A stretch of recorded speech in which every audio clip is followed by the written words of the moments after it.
Go ahead, introduce them. You've just stumbled upon JK'z Rewatchable Hour.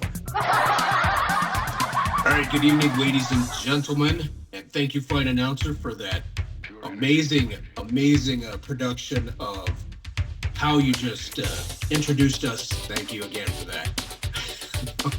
I'm Craig Kelso, and you are also online with JK'z.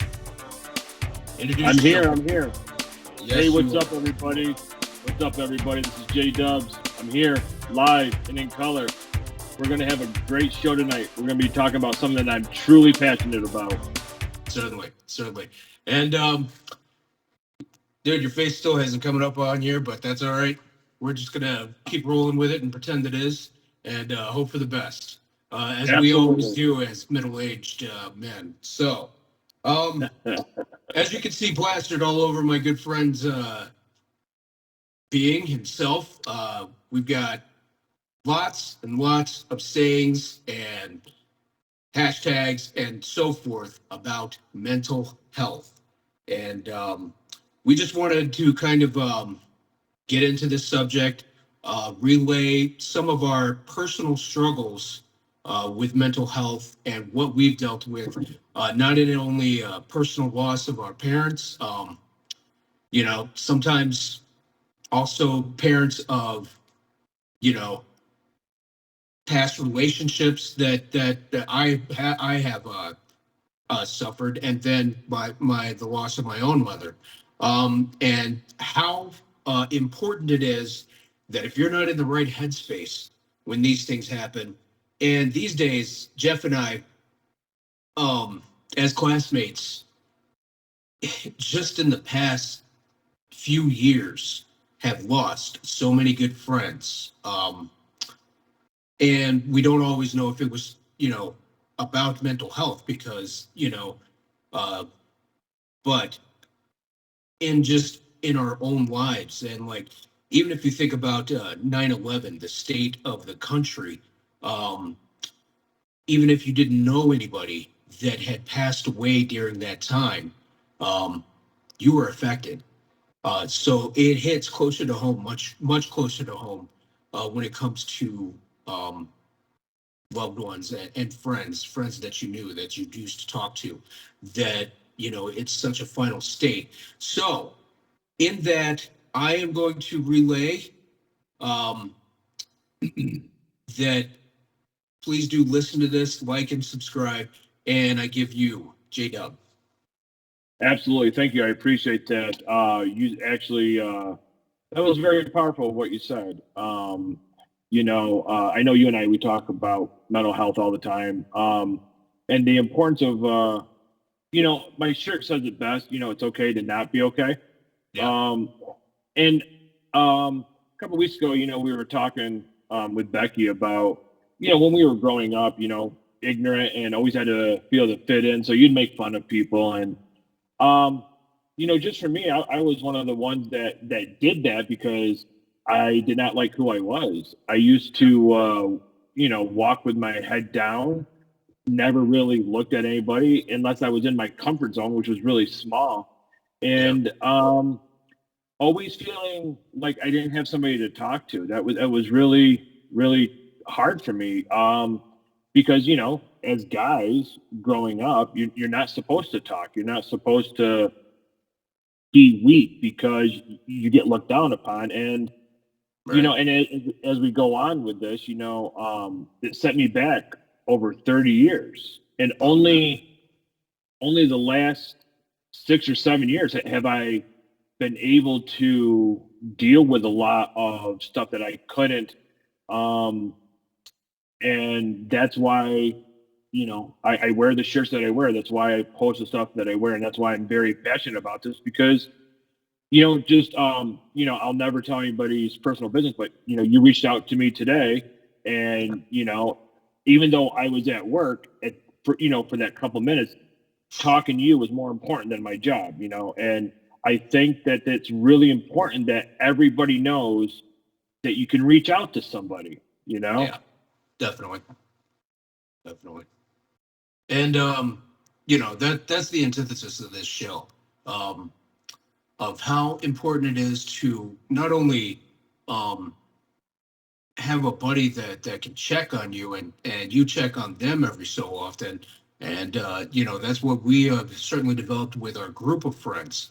But it is sometimes so important because, I mean, it's I'm not gonna talk about insurance and how how a lot of people don't have the decent coverage they need in our area for therapists or peer counselors or what have you, psychologists, psychiatry.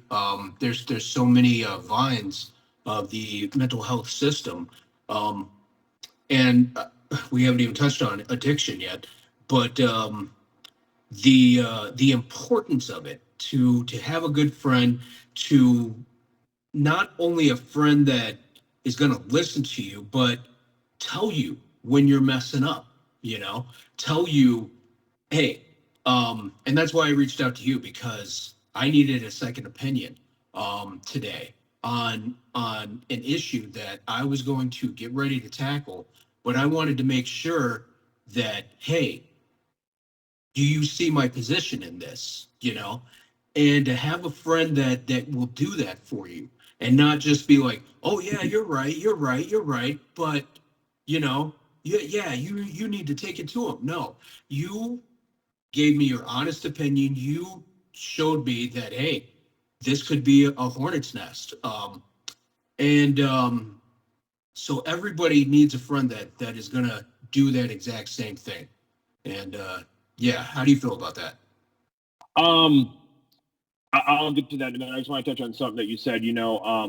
I think the way you were saying is, well, like, you came to me with an issue, and just because we're good friends, I just didn't be like, oh yeah, I completely agree with you.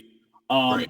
And I think that's a big problem in life is you surround yourself with yes people. You know what I mean? Like, Yeah. like again, I'm not gonna talk about your situation. That's nobody's business. But like, I could have easily been, oh yeah, you're absolutely right. Yeah, no, yeah. But I think so many people are surrounded by yes people, and I think you need the no people in your life. Like, like, I gave you my honest opinion. I didn't agree with everything that you thought it could be and or whatever. And Right. here, and there was no, well, hey, you're an asshole. You don't agree with me. It was like, hey, I gave you my opinion. You accepted it, and I think that's what happens in life is people want the yes people, and that's just what holds them down because, Yeah. like, They're not getting reality. exactly, and to have the importance of a friend that not only will listen, but will sit there and be like, hey, let me help you a little bit farther. Let me tell you something that I went through, or listen, what you're talking about isn't right. Right. And I'm gonna hand it back over to you here in a minute. And the reason why I say about friendship is because when I was at my lowest, there was people that are doing the same thing that I did. At Yeah. work, answering phone calls, night and day. Yeah. And I know they're gonna watch the show. One of them, really good friend of mine. Her name's Melanie. Another one was taken too soon from us. Danielle. But Yeah. I also had John and Bill. And of course, I've always had Steve, no matter what. Right. And the way I help people is the way they did me. I mean, after a while, they're like, listen, you got to make a decision. Either you're going to live your life, crying every day, or you're going to just, accept things and deal with them and, find a way to move on. And they never once said they were too busy for me. They never once said, listen, dude, I ain't got time, or I mean, if they were busy, just like we all are in life, they're like, dude, I'm going to get back at you. And never once did they never not come through. And so, Right. like, I'll just use us as an example. So when you said, hey, I got to talk to you, I mean, whether I'm at work or not, I don't care. I mean, jobs are jobs, but Right. I look at it as there were people that put their life on hold for me and helped me. I'm going to pay it forward every chance I get. So, Right. so it is, Right. it is extremely important to surround yourself with positive people that just are not yes people. Just Right. like you said, it could have been like, oh, hey, just go hammer somebody. No, that's not always, so Right. yeah. So what is your take on everything? I mean, yeah, definitely. And I happen to be in a position where I've been working in the mental health field, and not so much anymore, but I oversee many agencies of mental health. Not really overseeing them, but just kind of I can't even explain my job title sometimes, but right now I have a hand in those agencies, and directing people to the correct agency that needs specific help.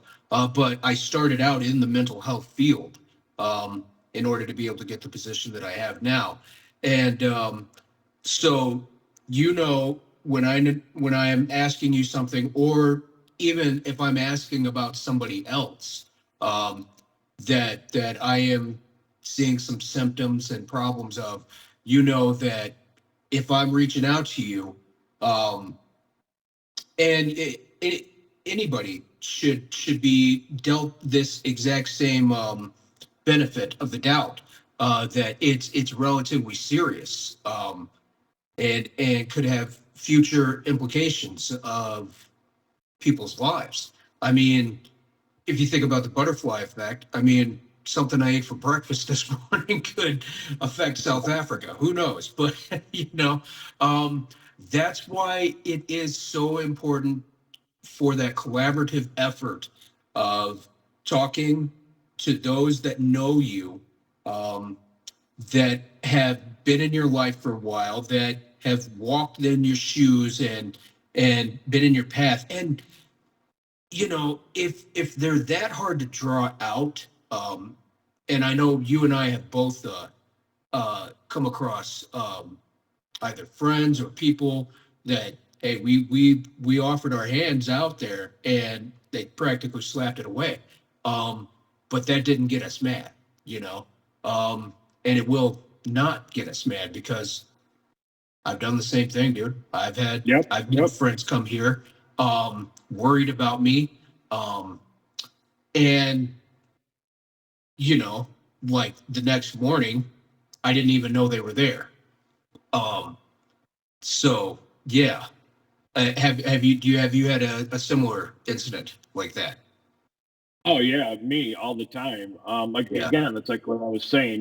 Growing up, I didn't have and this is really no excuse. So whoever watches, so do never use this as an excuse. But I didn't have a dad or a positive role model, so I just did whatever I wanted, and Yep. I think people tried to help me, but I was the whole macho. One of the biggest things that is really painful and hurtful is to be laughed at.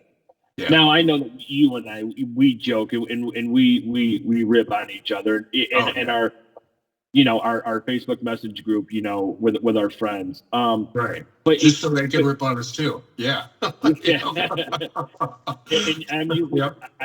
I'm usually the butt of the joke, but that's okay because Oh, so that's our am group. I. You know, Exactly. we care about each other. But like, I'll just give an example. So today, when you talk to me, you know, Mm, um, if I would have laughed at you mm. or just dusted you off or brushed you off, you could have gone from here to there in a matter of seconds, and it would have set you back. And Yeah. I remember I was like that. I would be made fun of because I didn't know something, or I was awkward. I joked around differently, and I saw things differently. And Mm. when you get laughed at, um, it shuts a person down. And like I said, I am the first one. I mean, if you guys knew what we all talked about, me and Becky are the first ones just to make jokes. Just that's what we do. But Right. if I knew that it really affected somebody, I would do everything in my power to make that person not ever feel like that, because Yeah. maybe an individual was trying to open up, and I just closed the door on him. And that, like I said, it set me back for 30 years, because I never had that strong will, that the broad shoulders and the mindset that I have now. And like I said, I'll just use you an example. So when you said, "Hey, dude, I got to talk to you," I'm like, "Let's talk right now." Like I said, Yep. a job's a job. I don't care. I mean, I know you weren't. I don't want anybody to watch the show thinking you were, but you could have been on the side of a bridge. Yep.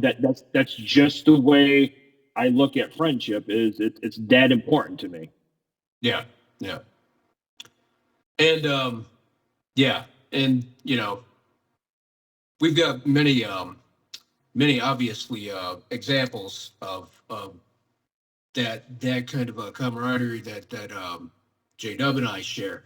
But that's, we're just trying to set up a template here of what not only are we trying to accomplish with this show, but to spur each other on to get better. When we started this show, so many people when they start something are be like, "Oh, it's just a YouTube channel. Oh, it's just, it's just a name." No, we really pushed each other. And first we had Will to begin with as well, and we were really brainstorming, and we were really trial and error. I mean, what was it? Just Us Guys for the longest time. Remember, as our Yeah. show. And we pushed each other. So it's not only a matter of, hey, when you're down in the dumps, it's building each other up when you're starting to go. It's getting your mind off of crazy worries about work or home life or marriages or relationships, and allowing your mind to be cool with your friend, plan this project. It could be, a new bathroom. It could be or going shopping with the ladies, if you're a lady, obviously. And I don't mind going shopping with the ladies, but how about you? Not my thing. Not with a bunch of them. No, that's fine. But I do want to add. I just saw a moment here. So, and I am agreeing with everything that you're saying about the foundation, and I think it's really important that people know that they have an outlet. Yeah. And I think that we need to normalize it's okay to not be okay. And I just, like, so many people don't have a friendship at all. They don't have anybody to go home to. And like I mean, so we were at the bar last Friday, right? And I went down and I talked to the old, right, and I found out his name was Mike, and I had the whole bar just laughing, right? Yeah, because he wouldn't pick up the tab. Yeah. But 30 some years ago, I was the one over in the corner of the table just drinking nonstop because I didn't like who I was, and I was embarrassed. And I remember those moments. So now that I'm more outgoing, I will talk to everybody and anybody, and whoever watches this show, just reach out to one of us. You're not alone. I know it would be really weird. I get it, but I'm just telling you, you just reach out. And I think it's really important that everybody needs to know it's okay to not be okay. Yeah. Yeah. Sure. And, the other shirt you're wearing that I see is you good, bro? I mean, that's the way us guys talk to, other guys. And,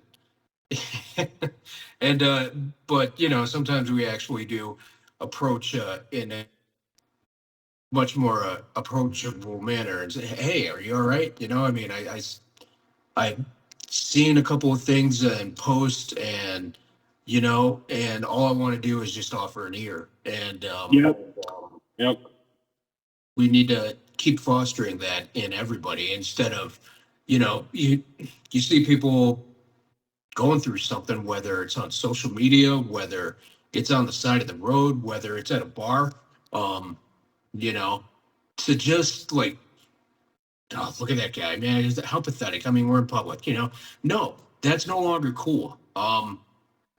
And I remember one time I was working down on Exchange Street in Geneva, and things. This one guy just on the side of the road, screaming and yelling at cars going by, swearing at them, flipping them off, attacked a bystander, you know.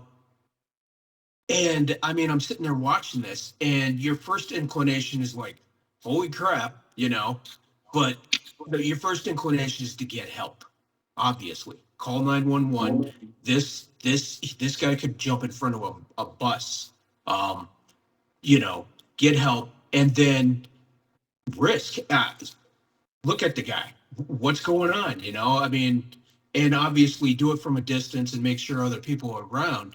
But yeah, that's the kind of intervention we all need to be prepared to give sometimes. And if it causes us harm, you know what? Then I'm harmed. But someone else is alive, I can Exactly. I can take a a pretty decent sized punch if I needed to. Right. I'm glad I didn't have to that day. And the guy did get help.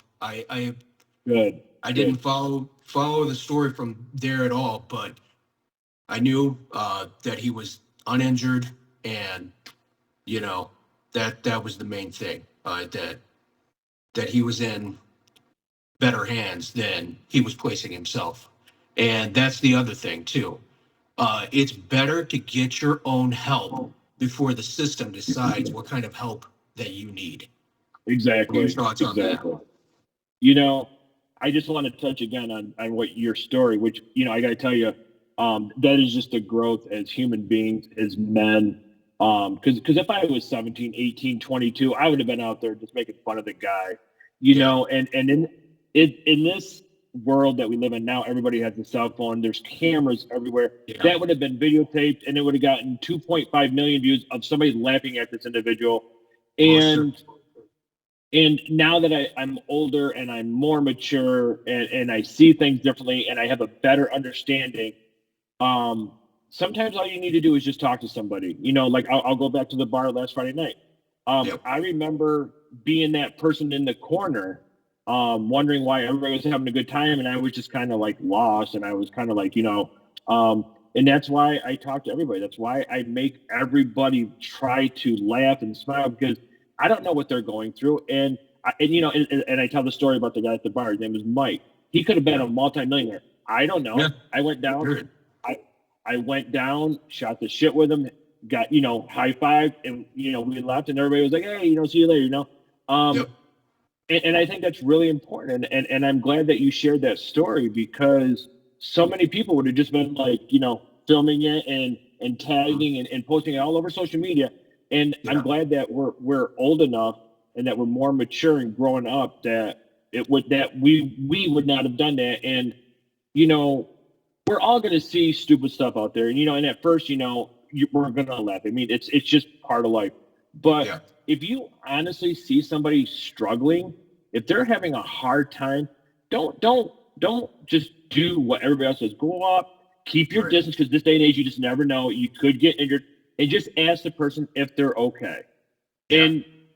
And I'm just going to end this part of this topic with, because I can speak from the heart. Most people just want somebody to talk to.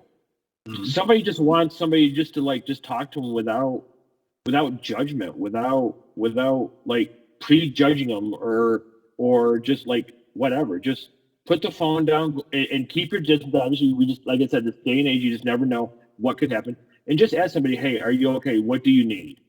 Yep. You know what I mean? Good, bro. If they Yeah. pull, if they pull out a knife, okay, then back 10 feet up. Yeah, but and Right. we just need more random acts of kindness. Yeah. Yeah. Especially these days, and when everything is getting so much more expensive, resources are getting less and less abundant, and and the population's not getting smaller. So this, things that were acceptable when we were kids as far as parenting, language, culture, diversity awareness, and so forth, um, needs this process of research and, just absolute consciousness of these things. And we're not seeing that, especially like you said, in the media or so forth. Everything is do for me, get me some, give me more, and Yep, yep. that's not how life is going to get any better for anybody. And I just want to render you a moment here to give some final thoughts so we can get along with our evenings. I got my little guys here ready to probably chaw down some pasta. And how about you, man? Uh, if I had to just give a final saying here, everyone is different.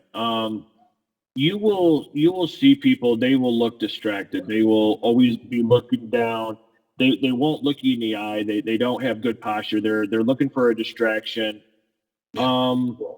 If anybody is watching this video, there is help. Don't be ashamed. I believe I could be wrong. I think every employer has an employee help system.